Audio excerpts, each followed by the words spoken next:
जय श्री कृष्णा। आइए सुनते हैं सफला एकादशी व्रत कथा एवं पूजन विधि। मोक्षदा एकादशी की व्रत कथा को सुनकर अर्जुन ने प्रसन्न होते हुए कहा, हे कमल नयन, मोक्षदा एकादशी की व्रत कथा सुनकर मैं धन्य हो गया। हे मधुसूदन, अब आप पौष मास के कृष्ण पक्ष की एकादशी की महिमा बताने की कृपा करें। उस एकादशी का क्या नाम है?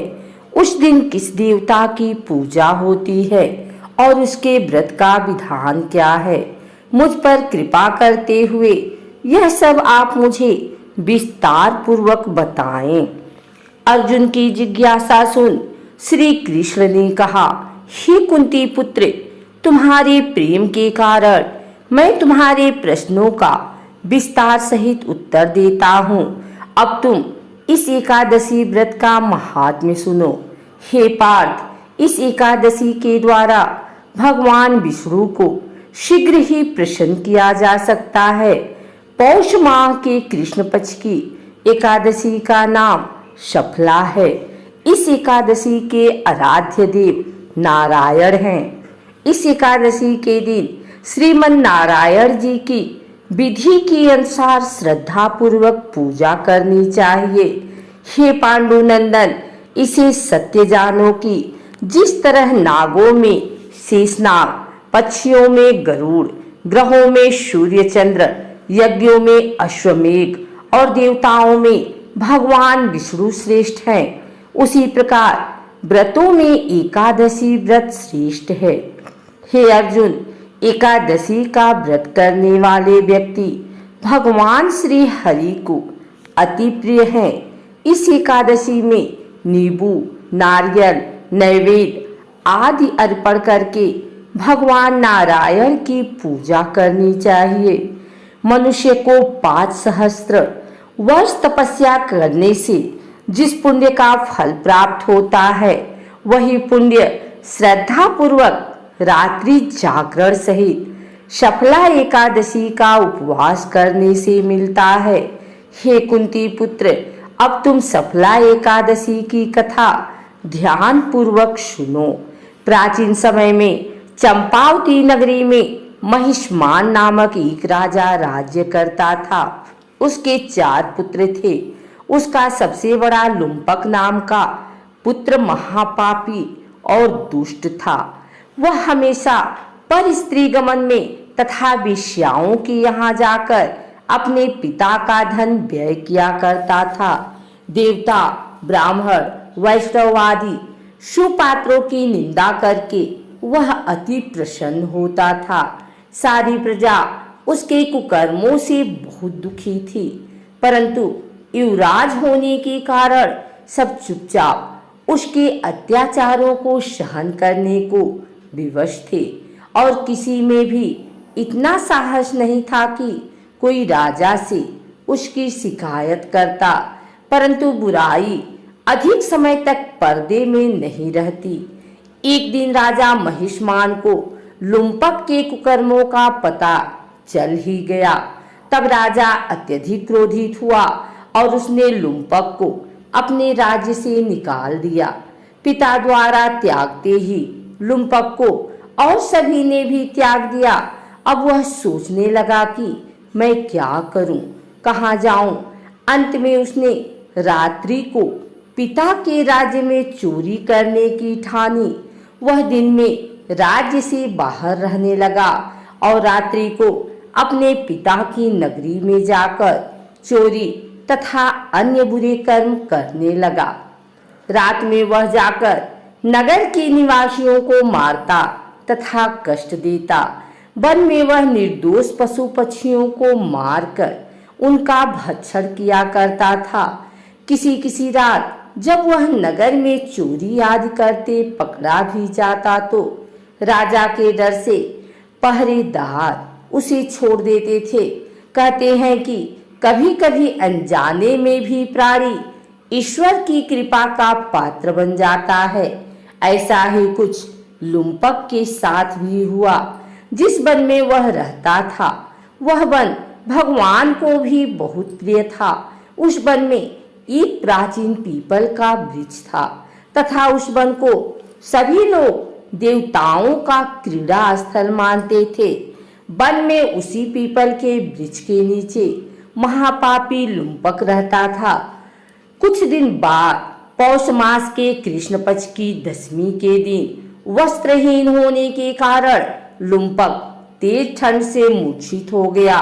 ठंड के कारण वह रात को सो न सका और उसके हाथ पैर अकड़ गए। वह रात बड़ी कठिनता से बीती, किंतु सूर्य के उदय होने पर भी उसकी मूर्छा नहीं टूटी। वह ज्यों का त्यों पड़ा रहा। सफला एकादशी की दोपहर तक वह पापी मूर्छित ही पड़ा रहा।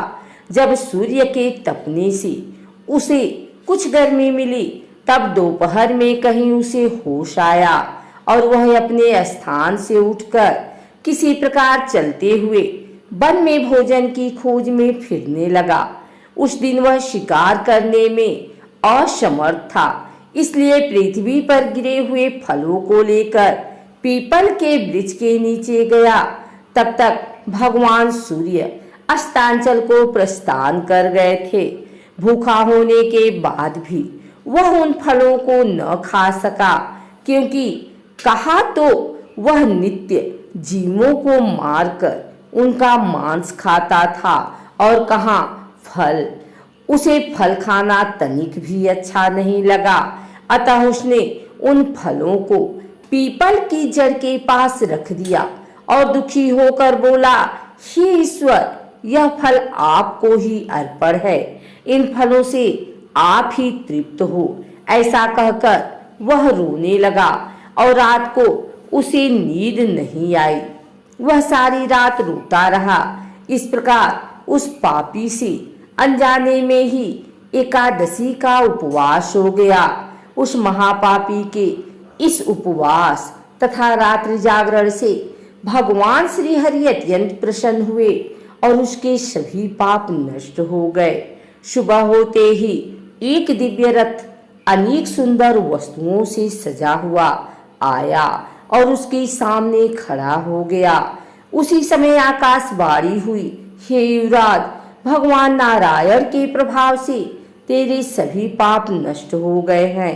अब तू अपने पिता के पास जाकर राज्य प्राप्त कर। जब वह आकाशवाणी लुम्पक ने सुनी तो वह अत्यंत प्रसन्न होते हुए बोला, हे प्रभु, आपकी जय हो। ऐसा कहकर उसने सुंदर वस्त्र धारण किए और फिर अपने पिता के पास गया।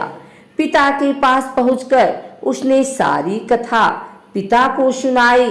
पुत्र के मुख से सारा वृतांत सुनने के बाद पिता ने अपना सारा राज्य तत्क्षण ही पुत्र को सौंप दिया और स्वयं वन में चला गया। अब लुम्पक शास्त्रानुसार राज्य करने लगा। उसकी स्त्री पुत्र आदि भी श्री विष्णु के परम भक्त बन गए। वृद्धावस्था आने पर वह अपने पुत्र को राज्य सौंपकर भगवान का भजन करने के लिए वन में चला गया और अंत में परम पद को प्राप्त हुआ। हे पार्थ, जो मनुष्य श्रद्धा व भक्ति पूर्वक इस सफला एकादशी का उपवास करते हैं, उनके सभी पाप नष्ट हो जाते हैं और अंत में मुक्ति प्राप्त होती है।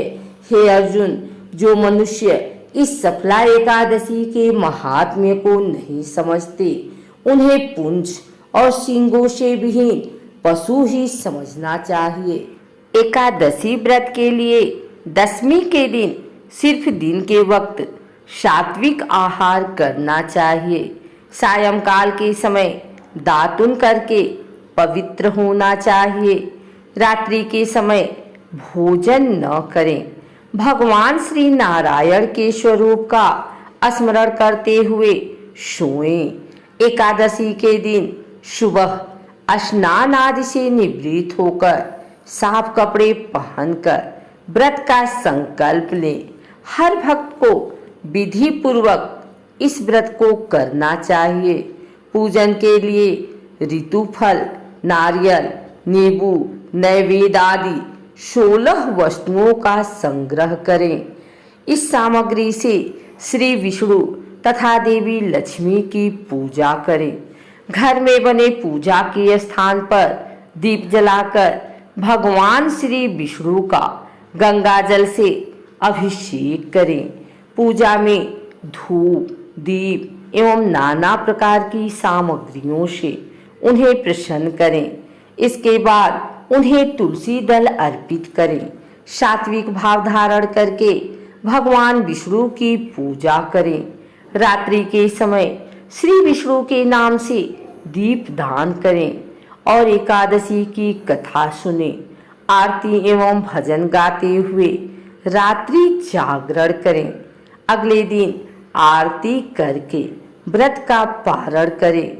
जो लोग इस दिन व्रत नहीं रख पा रहे हैं वे केवल सच्चे मन से पूजन करके प्रार्थना कर सकते हैं।